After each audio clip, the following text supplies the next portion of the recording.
Good evening, I'm Eugene Chan and welcome to Straight Talk. Tonight, we are honoured to have with us President of Hong Kong Paralympic Committee, Mrs. Jenny Fong Ma-Kit-Han. Mrs. Fong has been a long-standing, passionate advocate for disability sports in Hong Kong.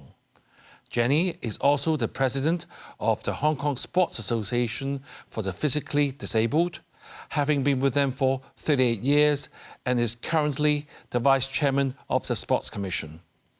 She was awarded the Silver Bohemia Star Medal last year in recognition of her leadership and dedication in advancing the cause of disability sports in Hong Kong. Welcome, Jenny. Thank you. Jenny, many Hong Kong people were glued to their television during the Olympics, which was finished about 2 weeks ago, especially when the Hong Kong and the mainland teams are playing. We are soon to be having another opportunity to raise the Hong Kong flag again, I hope. This time for the Paralympics, which will help from tomorrow until the 8th of December. I'm sure many of our viewers will be following our para-athletes' performances and wishing them all the very best.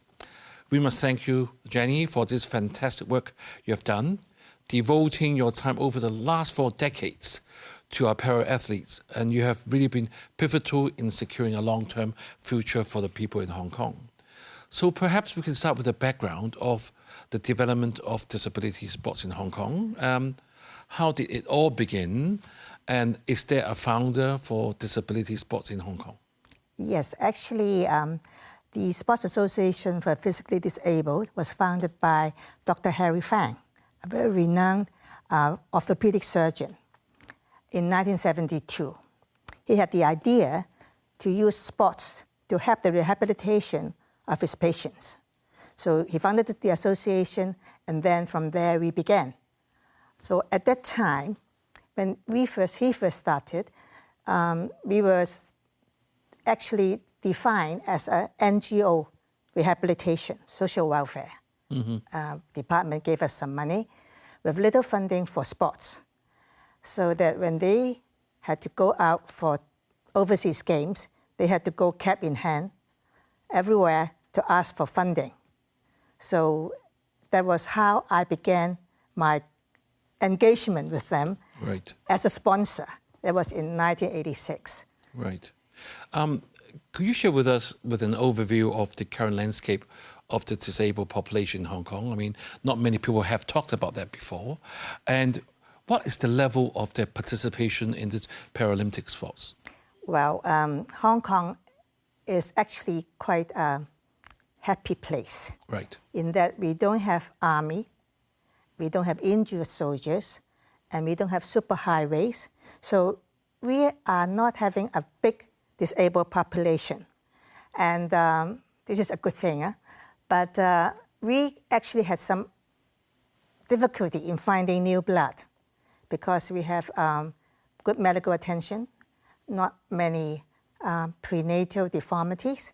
So, however, we try very hard to recruit disabled athletes, disabled persons to become athletes, because we feel that we can change their lives. How has this evolved over the years? I mean, you mentioned that we don't have a very high population, but seems like, I mean, for people who do watch news, we see that the Paralympics, we all have very good results, which we'll talk about in a minute.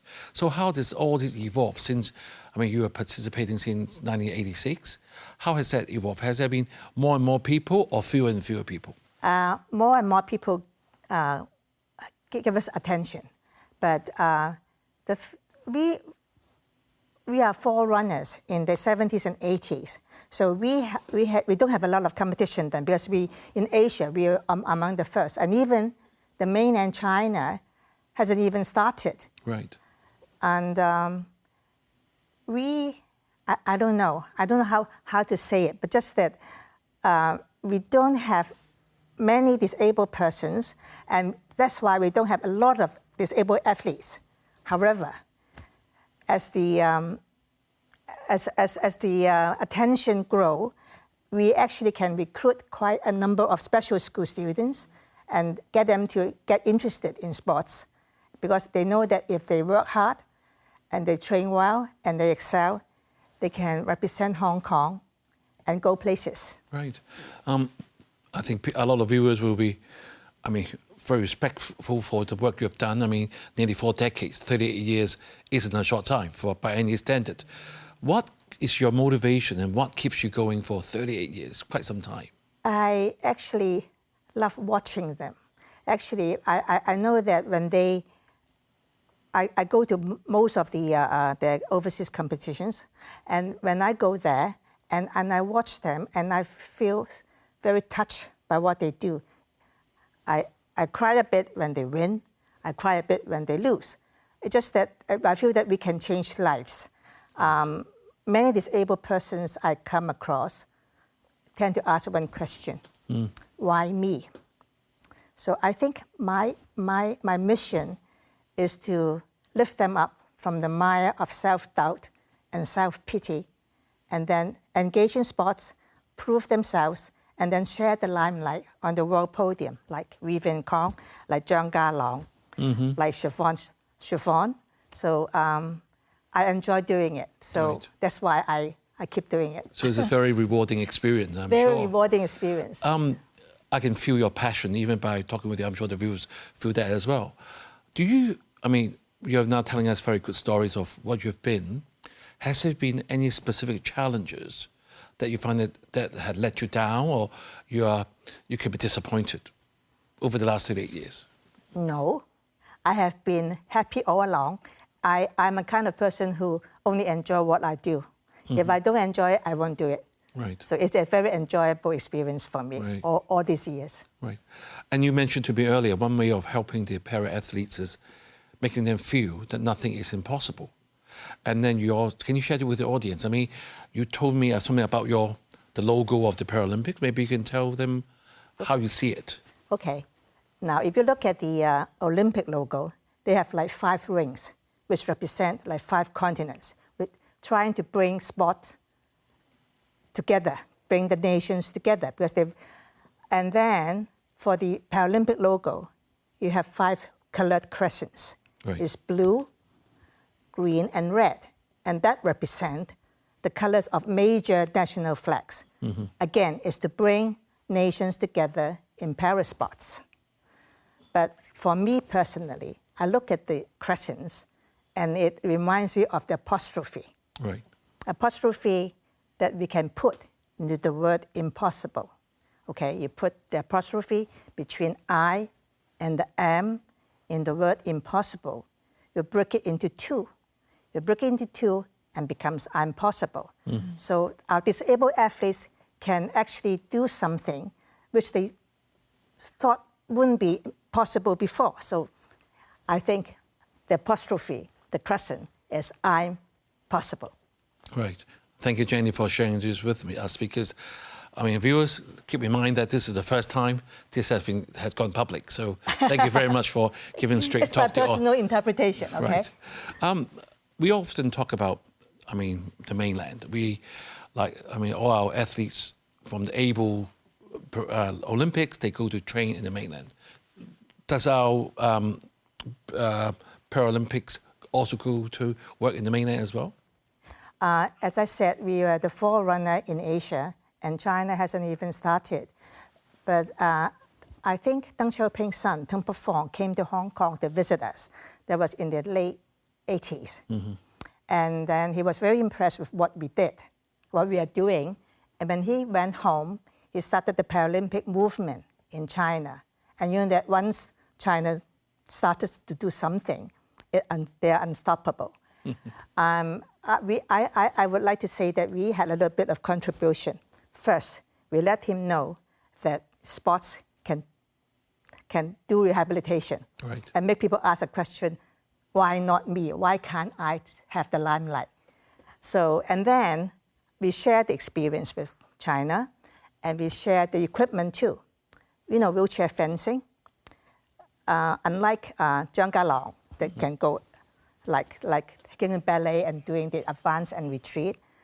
If you're doing wheelchair fencing, you have to fix the wheelchair on plates, on steel plates on the floor, and fix the wheelchair there, because if you attack and you defend, you would topple the wheelchair. So you have to fix the wheelchair firmly onto the floor. And we actually sent some of our steel plates, flooring, to China. So we help them with experience.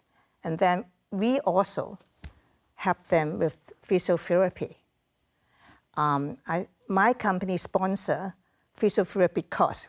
We send lecturers, physiotherapy lecturers from the Polytechnic to go to Wuhan University to train the physiotherapists so that they can go back to their hometowns or cities to be physiotherapy. So it's, we have on one side, sport on the other side. We make a little bit of contribution. Right, Jenny, let's take a short break now. But viewers, stay tuned. We will be right back. Thank you for staying with us. Mrs. Jenny Fong, the president of the China-Hong Kong Paralympic Committee, is with us this evening to explore with us the question, are our Paralympic athletes getting the recognition they deserve? Jenny, we will talk about that question as we go along in the second part. And thank you very much for sharing your passion, your rationale for doing all these. And I can feel the enjoyment that you have. And I'm sure you have many happy and not so happy tears in your life. So let's talk about the game that's happening tomorrow. Can you give a brief rundown of our Hong Kong Paralympics team? Because I'm sure not all the viewers are as familiar with our abled Olympic team in Hong Kong. I mean, that's something that I'm sure we will improve that from this Olympics. I mean, how many sportsmen are going this time? We have 23 athletes in the delegation, and they will take part in 8 sports, including like table tennis, bocce, wheelchair fencing, swimming, and even riding. I see. Yeah, and it's not a big team, but we do have a lot of like doctors, physiotherapists, and carers for our disabled athletes. So altogether, 70-something in the delegation, the whole delegation. Yeah. What will be our strongest sports? Like our Olympics, we know that our fencing will do well, and luckily we did well coming back, and swimming and table tennis not too bad. Yeah. But what would be a strong sports? We are good in swimming. We are good in bocce. Bocce is, you know what's bocce? It's like, on the hardwood floor, you sort of like lawn bowl. Lawn bowl, yeah, right. A little bit like, but not exactly. And then we have wheelchair fencing, of course, which is one of our strong sports. Swimming also, and then table tennis also. Yeah. So what will be your expected sort of performances? I mean, I know that we shouldn't be asking that question. I mean, earlier we asked our chef de mission of the Olympics team, how many medals should we count before we start? But I know that for Paralympics, we know that we will have medals because we have done well all the time. Do we expect just as good result this time, or it's getting more competitive? It's getting very competitive now. I mean, you talk about history. When we first started, as I said, when we went to Indonesia in 1986, when we sponsored them, they had like 120-something medals. Wow. Because there was not much competition. Last year, we were in Hangzhou, the Asian Para Games. It was like, we are 47, which is already very good. So if you talk about medal count, we are getting less medal, but as the competition grows, we have less medals, and that's understandable.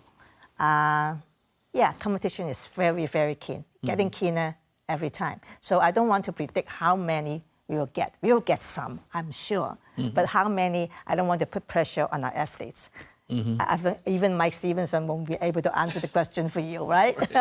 He was saying that a lot of the athletes actually thrive on performing well, just like Minnesota said to us, and also they will fight for the medals. This is a natural instinct, isn't it? Of course, otherwise, I mean, they have been training so hard and they all want to sort of like share the limelight, Yes. So Yeah, maybe can you share some stories with us about some of the Paralympic athletes who have overcome significant obstacles to achieve success over the last few decades? I think, Any good story to share with us? A story to tell, of course. I mean, people would talk about like So Wei, our Wonder Boy. Actually, he went to like, I think 5 Paralympics. Wow. And he won 6 gold medals, 3 silver and 3 bronze. Wow. So actually, talking about him, you may have seen the Cantonese movie made about him. Yes. It's called From Zero to Hero. He was he suffered from cerebral palsy. So when he was younger, his mother had to bring him to school on her back, and he couldn't walk properly. He had a little bit of hearing impediment. Cannot coordinate her speaking impediment, and he could not walk well. Right. But the thing is that we went to see him run in a school sports day, and he could run very fast. And the coach said that he's a very potential runner. And we recruited him and trained him, and he began to do very well. So he was a very good success story. And then he actually helped our fundraising. You believe me. You know about the Charter Marathon. Right. In 1996, he won a gold medal. He broke the world record as the fastest 100-meter runner. And of course, he was like kind of famous, one boy wonder. And around that time, the Charter Bank had this marathon. And my brother-in-law worked in the Charter Bank. And so I told him, I said, look, if you are Charter Bank and you can't get runners from the Citibank, and you can't get runners from the Hong Kong Bank. So, but if you can use the fame of So Wei, he's a star runner, so, and he's athletic, you know. Right. So if you run for Paralympians, for disabled athletes, then you can attract. If people run for a cause, they will be very excited. They will want to do something for the community. Right. So that's how they started. So from that time on until now, the Southern Marathon gave us like donations and contributions. So we are doing quite well. Right. I think Mr. So is one of our outstanding young persons. Oh, yeah. And we treasure him. And I must take this opportunity to share with the viewers that he's a man of very good heart as well. Because you told me earlier, when you had this unfortunate accident, that he actually gave you his bouquet of flowers after he won the 200 meters gold medal. Oh, yeah. It was a very unforgettable experience for me. I think in 2004, yeah, there was the Athens Paralympics. I was the chef de mission, so I went there. And then during that time, I had a terrible car accident with a bleeding liver, with like concussion and fractured ribs. So I was very, very sick. And So Wei just lost his gold medal in the 100 meters run. Right. And he looked very sad. And he came to the hospital to see me. Right. And he was standing beside at the end of my bed, looking at me and told me that, oh, I just lost 100 meters. I was very weak, and I looked at him and I said, oh, you can win the 200 meters, okay? And at that point in time, my husband came from Hong Kong to see me. And when he came in and he saw me, and he saw So Wei's face looking at me like that, it's like he was in the deathbed, you know. And he said, oh, am I too late? to be there, yes. But that was like, you know, and I said, okay. Of course, he was very scared. I wasn't. I know that I'm still alive. Right. Anyway, after that, I went to I was out of the hospital, and I was resting in the hotel because I had to let my liver heal itself. And the coach called me and said that, look, So I wanted you to come and see him run on the 200 meters. So I had to, my husband held me and then have a clutch and went so to you're actually like disabled person? Yeah, yes. He won. He won the gold medal. And then he rushed to give me the bouquet. So I took the bouquet and walked and went back to the hotel. And you have to go through security. And the lady who manned the security, she said, "Oh, congratulations. Which spot did you win?" You're a disabled person. Yes, I look very much like one. Right. So, right. Thank you for sharing that very memorable experience. I mean, it was. I'm glad that you are still alive and well, supporting the Paralympic Games. Right. Our title of the show asks us, have we given enough recognition to our athletes? I mean, I was doing some homework, and I have to say that I'm truly impressed by the fact that since 1972, we have won a total of 40 golds, 39 silver, and 52 bronzes. I mean, there's many times more than our Olympic teams. I mean, we shouldn't be comparing, but you have done very well. So, are they getting the recognition they deserve? That's my question to you. In the early days, we didn't get that attention. But as we won medals after medals, the government sort of like made us a sports association, and we got enough funding from the sports association from the government as a NSA, National Sports. Okay. I think they have recognition, especially after the Tokyo Games. Right. Because of the direct broadcast, the broadcasting right which the government bought, and a lot of the people who didn't really know about us before came to, so competitive. Right. And because usually they thought that they were like fun and games, you know. Right. So Jenny, I want to ask you, because I know we're coming to the end of the show. You know, in the normal Olympics, we have events like breakdancing or skateboarding, because we want to introduce to the Olympics so that more attractive to the younger generation, and then these are not capital intensive. Are we going to see that in the Paralympic Games as well? Not really, because of the athletes, because they can't. How can they do breakdance? No, I'm saying that are there any sport that are more appealing to the younger generation? We are starting wheelchair dance in the special schools. Okay. Yeah, we have started. We try to go to the special schools like Sawawai. Our ambassadors go there and inspire the students to engage in sports. Right.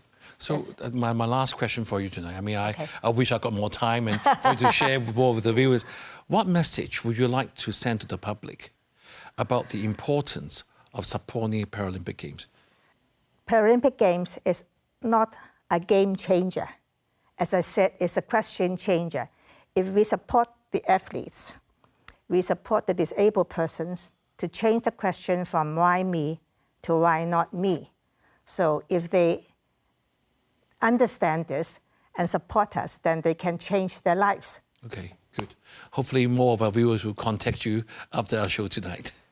Yes, anyway, please. I'm afraid that's all the time we have this evening, and thank you, Jen, again. While our community supports our para-athletes, we can do more to ensure they receive the recognition they deserve. It is about celebrating the spirit of perseverance and the extraordinary achievements of those who overcome significant challenges to represent our city on the global stage. Once again, best wishes to our Paralympic athletes. Thank you for joining us, and have a good evening.